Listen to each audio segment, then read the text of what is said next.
My name is Caitlin McNamara, and it is my great pleasure today to introduce our alumni speaker, Professor Fashina Aladé, Annenberg class of 2011.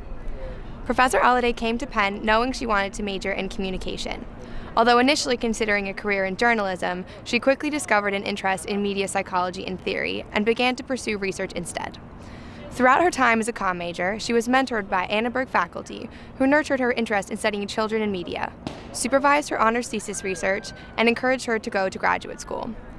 Professor Aladé followed that advice, and the rest, as they say, is history.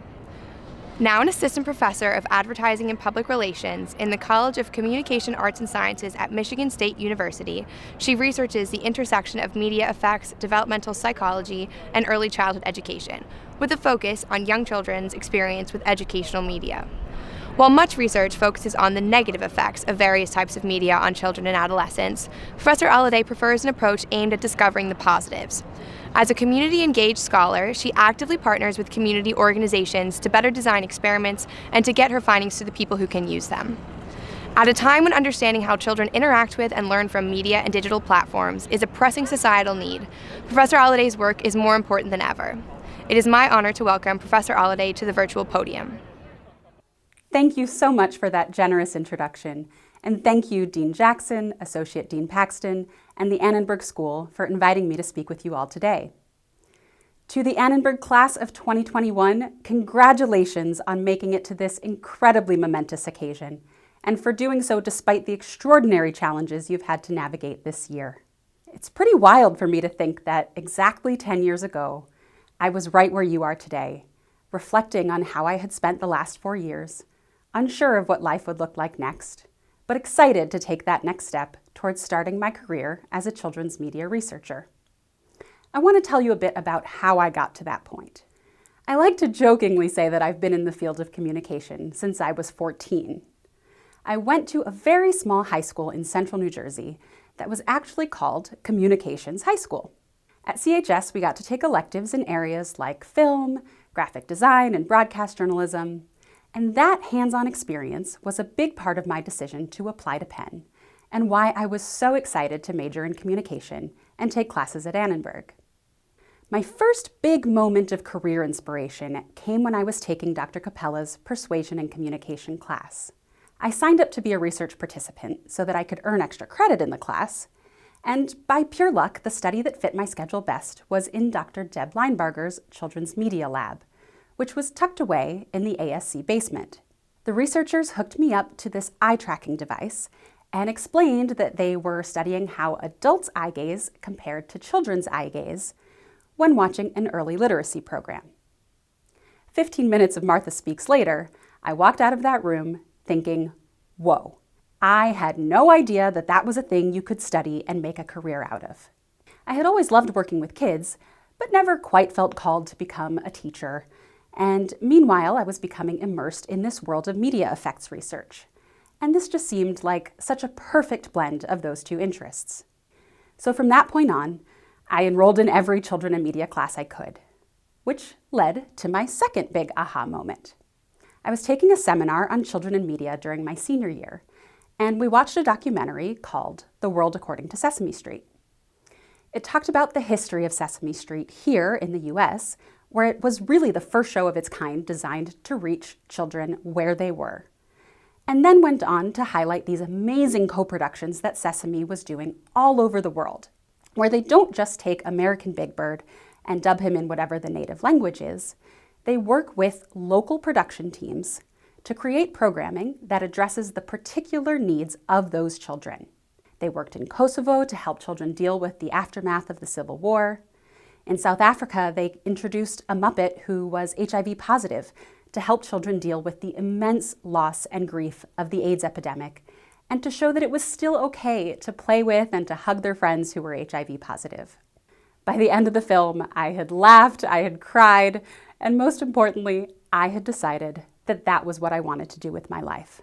I wanted to be a part of the process of making children's lives better via media.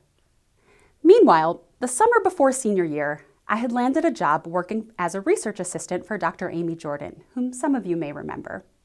Dr. Jordan, amazing mentor that she is, saw a spark in me, a keen interest in the world of children and media.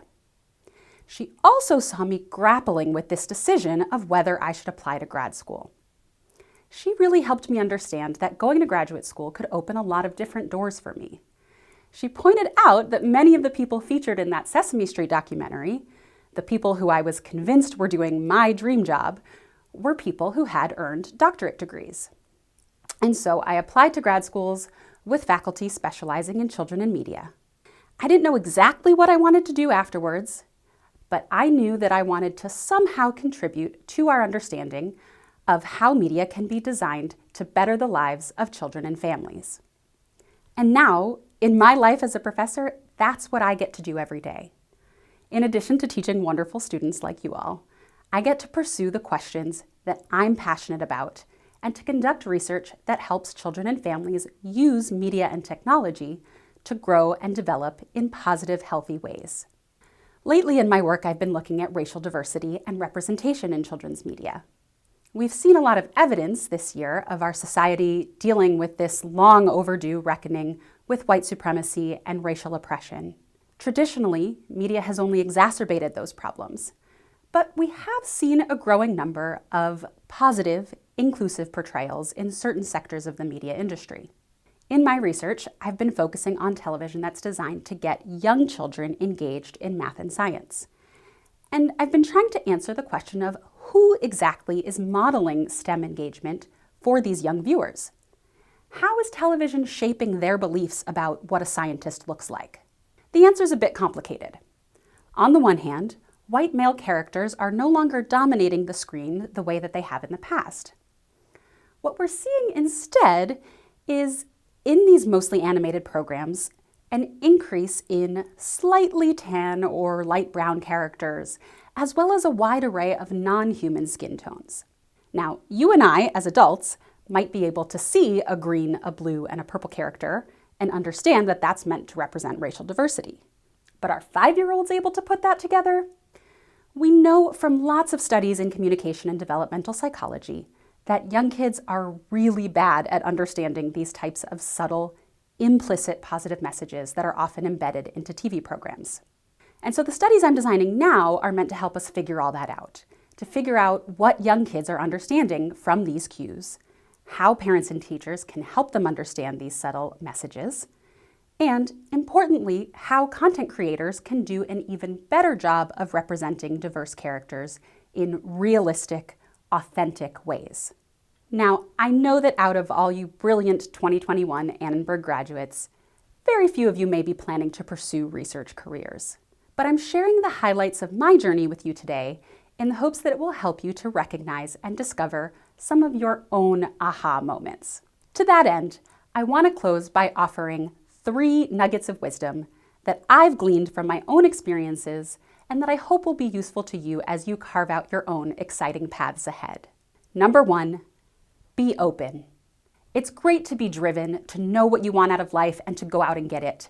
But our worlds as individual humans are inevitably small, and there's just no telling where you might find that aha moment, that extra credit point in the basement of Annenberg, that helps you see a new path or a new way forward. Number 2, don't be afraid to say yes.